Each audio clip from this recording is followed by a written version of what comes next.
Camera person Vishnu के साथ उनाइजा, India news Mumbai. Maharashtra में भाषा को लेकर विवाद जारी है। महाराष्ट्र में गैर मराठियों को निशाना बनाने पर पुणे के मुसलमानों ने कहा कि ये सही नहीं है। हम भी महाराष्ट्रियन हैं और सियासी फायदे के लिए किसी को मारना पीटना सही नहीं है।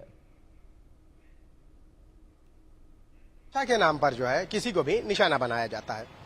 हमारे साथ कुछ लोग मौजूद हैं जो महाराष्ट्र के पुणे के रहने वाले हैं और इन सब से हम बातचीत करेंगे। खुदा का जिक्र कर रहे हैं, है ना, सरकार बदली या उसके बाद से हालात बदले, लेकिन अभी मनसे के जो कार्यकर्ता हैं वो जो कर रहे हैं वो सही है क्या?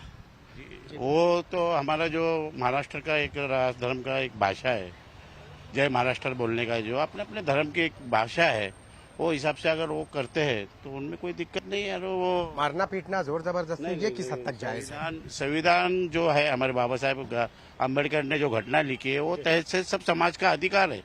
सब समाज के हमारे हिंदुस्तान में हर समाज के एरिया में जाके रहना, कारोबार करना, सब चीज करना अच्छी बात है, लेकिन किसी को टारगेट बनाना ये गलत बात है। हजरत, ये नहीं लगता है कि आजाद भारत में जो है उस तबके को निशाना बनाया जाता है, ठेले वाला, केले वाला, स्ट्रीट पे एक अपर क्लास के पास तो कोई जाता ही नहीं है कि तुम भी मराठी बोलो, वहां तो किसकी चलती नहीं है। तो वो जो निचला तबका है, मुतवस्सित तबका जिसे हम कहते हैं, गरीब गुरबा है, उनको ही निशाना बनाया जाता है। ये तो गलत है। आदमी जो है अपनी पसंद भाषा करेगा, कोई इंग्लिश बोलता है, कोई मराठी बोलता है, कोई उर्दू बोलता है, कोई हिंदी बोलता है। हाँ, अभी हम लोग महाराष्ट्र में पैदा हो गए, हम लोग मराठी बोलते हैं, हमको मराठी पसंद है, हम मराठी बोलते हैं। लेकिन जिसको बेचारे को भाषा बोलने नहीं आती है तो वो तो हिंदी बोल सकता है ना, भारत का है, हिंदी भाषा भारत की है, भारत का निवासी है, वो हिंदी में बोलने में मराठी को नजरअंदाज नहीं करना चाहिए। नहीं सर, नहीं करना चाहिए। हम लोग तो मराठी बोलते हैं, लेकिन जोर जबरदस्ती भी तो सही नहीं है, नहीं बोलना चाहिए। तो फिर ये जो हो रहा है महाराष्ट्र के अलग अलग हिस्सों में गलत है, बुरा गलत है।